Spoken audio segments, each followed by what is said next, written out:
आज हम आस्तीनों के प्रकार पढ़ेंगे। कितने प्रकार के स्लीव्स कपड़े में अटैच किए जाते हैं और किस किस तरह से ये अटैचमेंट होते हैं। तो 3 प्रकार से अटैचमेंट्स हो सकते हैं। एक को हम ओपन कंस्ट्रक्शन स्टिचिंग कहते हैं, दूसरे को हम क्लोज्ड कहते हैं और तीसरे को हम एक्सटेंडेड कहते हैं। तो एक एक करके हम तीनों में कितने प्रकार के आस्तीन को हम सिला जा सकता है उसको हम पढ़ेंगे। तो सबसे पहला है ओपन कंस्ट्रक्शन स्टिचिंग, या इसे फ्लैट मेथड भी कहते हैं। The sleeves is sewn to the front and back arm sky of the open body is flat, then one long continuous seam sew down the sleeve underarm and straight down the body's side seam। आस्तीन को खुली bodies के आगे और पीछे के आर्मोल के साथ समतल रखकर सिला जाता है। इसके बाद एक लंबी सिलाई आस्तीन के नीचे से शुरू होकर सीधे बॉडीज के साइड सीम तक की जाती है। तो ओपन एंडेड कंस्ट्रक्शन से हम कई एक आस्तीनों को सिल सकते हैं। जैसे पहला है रेगलन आस्तीन। देखिए बहुत सारे आस्तीन आपके किताबों में दिए गए हैं, पर मैं यहाँ उन्हीं आस्तीनों को कवर करूँगी जो आपके अलग अलग एग्ज़ाम्स में पूछे जा रहे हैं। तो पहला है दैट इज़ रेगलन स्लीव। रेगलन स्लीव को आपको अटैचमेंट कैसे कैसे किया जाता है उसका स्टेप्स भी यूजीसी नेट के एग्ज़ाम में पूछा गया है। पर अभी हम आज केवल उतना ही पढ़ने जा रहे हैं कि ये आस्तीन कैसे होते हैं, मैं पिक्चर्स में दिखाऊंगी, और ये आस्तीन किस तरह के कपड़ों में सिले जाते हैं ये हम पढ़ेंगे। तो पहला है रेगलन आस्तीन। इसे जैसे आप देख सकते हैं ये हमारा रेगलन आस्तीन है। ओपन स्टिचिंग प्रोसेस में हम नॉर्मली आस्तीन को कपड़े पर अटैच करते हैं और फिर सिलाई करते हैं।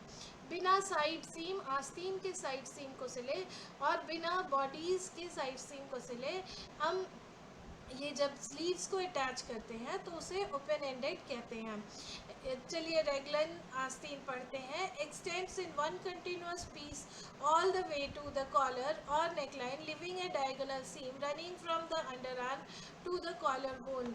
यह स्लीव सीधे गले कॉलर तक जाती है जिससे अंडर आर्म से लेकर हसली तक तिरछी सिलाई बनती है। इसमें हम sports Jersey, hoodies, sweat shirts and casual T shirts को सिलते हैं। Next that is Lego mutton sleeve. Lego mutton sleeve भी आपको यूजीसी नेट के एग्जाम में पूछा है।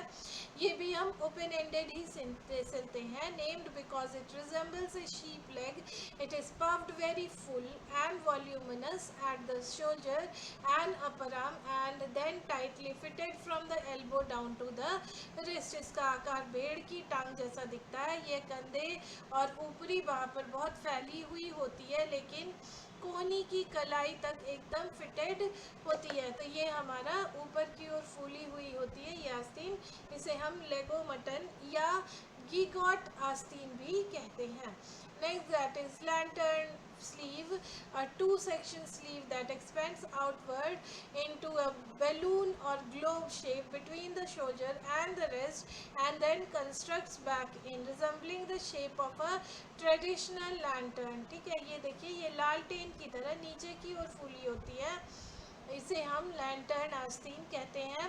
यह आस्तीन 2 टुकड़ों से मिलाकर बनाई जाती है। ये कंधे के नीचे से बाहर की तरफ कांच की लालटेन की तरह गोल फूलती है और फिर कलाई के पास जाकर दोबारा बंद हो जाती है। तो इसे हम लैंटर्न आस्तीन कहते हैं। Next that is cap sleeve, a short sleeve that covers only the top portion of the shoulder without extending far down the armhole। ये एक बहुत छोटी आस्तीन होती है जो केवल कंधे के ऊपरी हिस्से को ढकती है और ये बाह के नीचे तक नहीं जाती।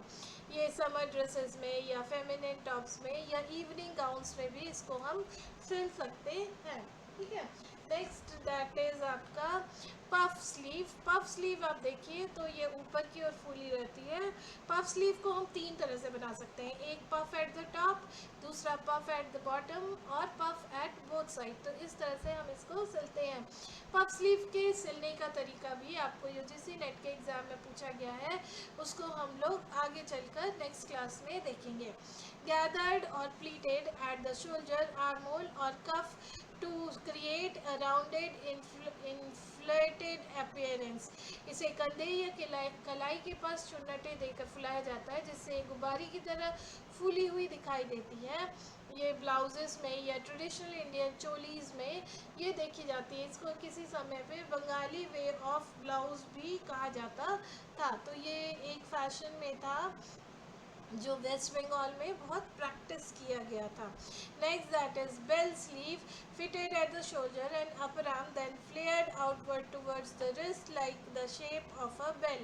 यह कंधे और ऊपरी बाह पर फिट होती है लेकिन कलाई की तरफ जाते जाते घंटी का आकार की तरह चौड़ी होती जाती है। तो ये देखिए ये हमारा बेल स्लीव है। Next that is satin sleeve. अब हम जो पढ़ने जा रहे हैं वो सेटिन स्लीव पढ़ने जा रहे हैं।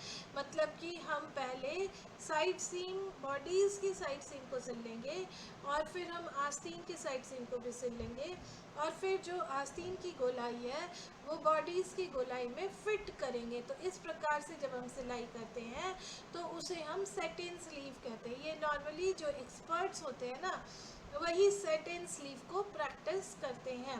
A classic sleeve that is stitched into a tailored circular arm hole at the natural shoulder line. यह सबसे सामान्य स्लीव है जो कंधे की प्राकृतिक रेखा से आर्म होल के गोल सीम की तरफ जोड़ी होती है। तो इसमें कई प्रकार के आस्तीन आते हैं जैसे bishop, tulip, lantern, cards wheel. तो एक एक करके इनको भी हम पढ़ें।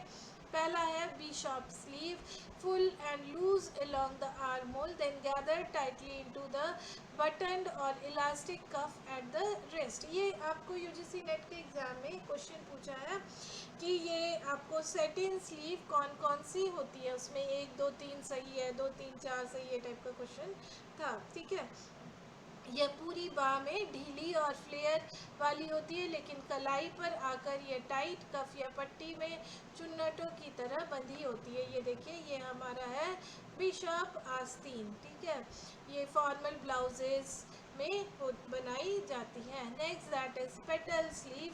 पेटल स्लीव को हम ट्यूलिप आस्तीन भी कहते हैं। ये देखिए ये फूलों के पंखुड़ी जैसा दिखता है, ये एक पंखुड़ी या ये दूसरी पंखुड़ी या ये ट्यूलिप के फूल जैसा भी दिखता है, इसीलिए इसे ट्यूलिप आस्तीन या पेटल आस्तीन भी कहते हैं। Short sleeve constructed from two overlapping pieces of fabric that cross over each other at the top of the arm mimicking the overlapping petals of a flower। यह एक छोटी आस्तीन होती है जो कपड़े के 2 हिस्सों से बनती है। ये दोनों हिस्से कंधे के ऊपर एक दूसरे को ओवरलैप करते हैं जिससे इसका लुक फूल की पंखुड़ी जैसा दिखता है।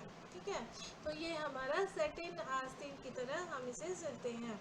Next that is cards wheel sleeve, a dramatic structured sleeve that flares out wide and circular around the shoulder or upper arm extending horizontally like the wheel of a cart before narrowing down। ये देखिए ये हमारा cart wheel sleeve है। यहाँ पर भी हम चुन्नट दे रहे हैं, यहाँ पर भी चुन्नट दे रहे हैं, पर इस चुन्नट को इस चुन्नट से हम ये कर दे रहे हैं, इन्वर्ट कर दे रहे हैं, उल्टा कर दे रहे हैं, जिससे कि इस तरह का कार्ट व्हील स्लीव क्रिएट हो जाता है। ये कंधे के पास एक पहिए की तरह गोल और चौड़ी फैली हुई होती है।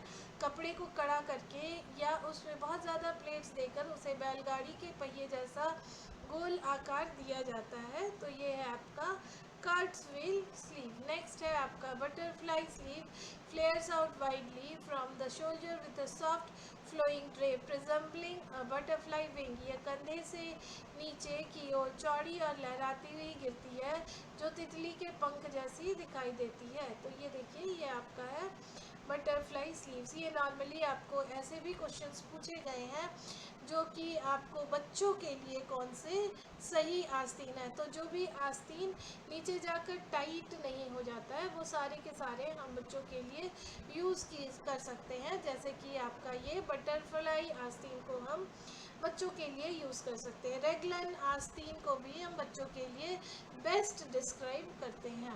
Next that is of shoulder sleeve starts below the natural shoulder line leaving the shoulders and upper collarbone exposed। ये कंधे के नीचे से शुरू होती है जिससे कंधे और गले के ऊपरी हिस्से खुले रहते हैं। ये हमारा देखिए ये ऑफ शोल्डर स्लीव है। Next that is cold shoulder sleeve. ये features a cutout open section round at the top of the shoulder while remaining attached at the armhole and neckline. इसमें कंधे के ठीक ऊपर कपड़े का एक हिस्सा कटा होता है जिससे कंधा दिखाई देता है जबकि बाँह ढकी रहती है। तो ये आपका देखिए कोल्ड शोल्डर स्लीव, ये भी आजकल बहुत ज़्यादा फैशन में है। नेक्स्ट दैट इज़ हम पढ़ने जा रहे हैं कि दैट इज़ एक्सटेंडेड स्लीव। अब एक्सटेंडेड स्लीव किसे कहते हैं? तो वो आस्तीन जो कपड़े का ही एक्सटेंशन पार्ट होता है, बॉडीज़ का ही एक्सटेंशन पार्ट होता है, हम अलग से आस्तीन को नहीं जोड़ते हैं, उसे हम एक्सटेंडेड आस्तीन कहते हैं। एंड एक्सटेंडेड आस्तीन is created by extending the shoulder line of a garment bodies past the natural shoulder point, allowing the fabric to drape slightly over the top of the arm. It provides coverage similar to the cap sleeve but without sewing a separate sleeve piece into the an armhole seam। ठीक है, इस आस्तीन में अलग से कोई sleeve सिलाई करके नहीं जोड़ी जाती है, इसके बजाय कुर्ती या टॉप के कंधे की सिलाई को ही कुदरती कंधे से जोड़ा आगे तक बढ़ा दिया जाता है जिससे कपड़ा बाँह के ऊपरी हिस्से पर गिरता है। यह बिना अलग से बाँह जोड़े ही कैप स्लीव जैसा लुक देता है। इसमें दो प्रकार की आस्तीन आती है, एक हमारा है डॉलमेन स्लीव। यह sleeve cut as one continuous piece with the bodice. देखिए यहाँ पर कोई सिलाई नहीं है, ये हम जब हम बॉडीज़ को काटते हैं, आगे के भाग और पीछे के भाग को काटते हैं, तो ही हम इस आस्तीन को साथ में काट लेते हैं। It is very wide and loose around the armhole and tapers down sharply to fit snugly at the breast. तो यह आस्तीन अलग से काट कर नहीं जोड़ी जाती बल्कि कुर्ती या ब्लाउज के कपड़े का ही हिस्सा होता है। ये कंधे के पास से काफ़ी ढीली चौड़ी होती है और कलाई तक आते आते सकरी हो जाती है। और नेक्स्ट है that is kimono sleeve. Kimono basically Japan का एक ट्रेडिशनल ड्रेस है ना। तो ये हम किमोनो आस्तीन सिलते हैं cut as a single piece together with the bodice front and back of the top, meaning there is no shoulder seam separating the sleeve from the body. यह स्लीव कपड़े के मुख्य हिस्से के साथ ही कटी होती है, इसमें कंधे पर अलग से कोई जोड़ या सिलाई नहीं होती। तो ये हमारा है किमोनो आस्तीन। तो ये कुछ आस्तीन के प्रकार थे। अब हम कुछ प्रश्नों को पढ़ेंगे जो प्रश्न आपको यूजीसी नेट के एग्ज़ाम में पूछे जाते हैं। Which sleeve is cut as one continuous piece with the garment bodice having no armhole seam. कौन सी आस्तीन कपड़े के बॉडीज़ के साथ एक ही टुकड़े में कटी जाती है, इसमें आर्म होल की सिलाई नहीं होती है? तो वो है हमारा इन ऑप्शंस में दैट इज़ डॉलमेन स्लीव। लेकिन हम किमोनो स्लीव्स को भी कंटिन्यूस पीस में ही काटते हैं। A dolman sleeve has no separate armhole seam. It is cut directly as an extension of the body's fabric. Dolman sleeve में अलग से armhole की सिलाई नहीं होती है, ये सीधे कुर्ती के कपड़े के साथ ही कटती है। Next question, which sleeve is full and puffed at the shoulder and upper arm but tight fitting from the elbow down to its wrist? कौन सी आस्तीन कंधे की ऊपरी बाँह पर फूली हुई होती है लेकिन कोहनी से कलाई तक एकदम फिटेड होती है? तो वो है हमारा लेगोमटन आस्तीन। Named for its shape's resemblance to the sheep leg, it features volume at the top and a narrow fit from elbow to wrist. इसका आकार भेड़ की टांग जैसा दिखता है जिसमें ऊपर बहुत वॉल्यूम होता है, घेरा होता है और कोहनी से नीचे कलाई तक ये कसी हुई होती है। तो इसे हम लेगोमटन आस्तीन कहते हैं। Next, that is a sleeve made of two overlapping pieces of fabric at the top of the arm that resembles flower petal is called। ये पूछ रहा है कंधे के ऊपर कपड़े के दो ओवरलैपिंग हिस्सों से बनी आस्तीन जो फूल की पंखुड़ियों जैसी दिखती है उसे क्या कहते हैं? तो उसे हम ट्यूलिप या पेटल आस्तीन कहते हैं। Petal sleeves consist of two curved edges overlapping across the sleeve cap। Petal आस्तीन में दो घुमावदार किनारे कंधे पर एक दूसरे को ओवरलैप करते हैं जिससे फूल जैसी लुक आती है। Next question, in a flat sleeve construction what is the correct order of stitching. ये पूछ रहा है कि फ्लैट स्लीव में सिलाई की सही क्रम क्या है। तो सही क्रम है attach sleeve to open bodice, armscye flat, then sleeve sleeve under arm and side seam in one continuous stitch. खुली बॉडीज़ में आस्तीन को समतल रखकर आर्म होल से जोड़े, फिर आस्तीन और साइड सीम को एक साथ लगाकर सिले। ये बेसिकली फ्लैट स्लीव कंस्ट्रक्शन में हम पहले आस्तीन को बॉडी से जोड़ लेते हैं, फिर हम साइड सीम को सिलते हैं। Flat construction Lay's the open garment flat to attach the sleeve head first, followed by a single long seam down the sleeve and side seam। ये फ्लैट कंस्ट्रक्शन में पहले कपड़े को खुला रखकर आस्तीन को आर्म होल से जोड़ा जाता है, फिर आस्तीन के नीचे से लेकर साइड सीम तक एक ही सिलाई की जाती है। Next question, N extended sleeve is created bye. ये क्वेश्चन पूछ रहा है एक एक्सटेंडेड आस्तीन कैसे बनाई जाती है।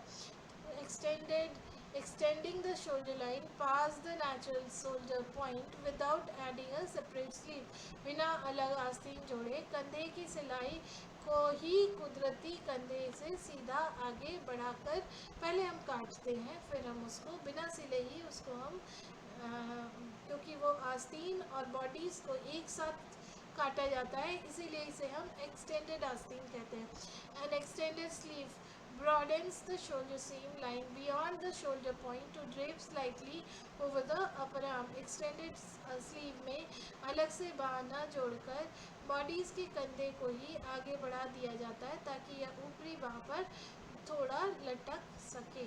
ठीक है, तो ये थे कुछ आपके आस्तीनों के प्रकार। अगर आपको मेरे वीडियोस अच्छे लगते हैं तो प्लीज़ इन्हें सब्सक्राइब कीजिए, लाइक कीजिए, बेल आइकन को दबाइए और मुझे कमेंट करके बताइए कि आपको अगला वीडियो किस टॉपिक पर चाहिए। मैं टेक्सटाइल के अभी सारे टॉपिक्स कंप्लीट नहीं हुए हैं।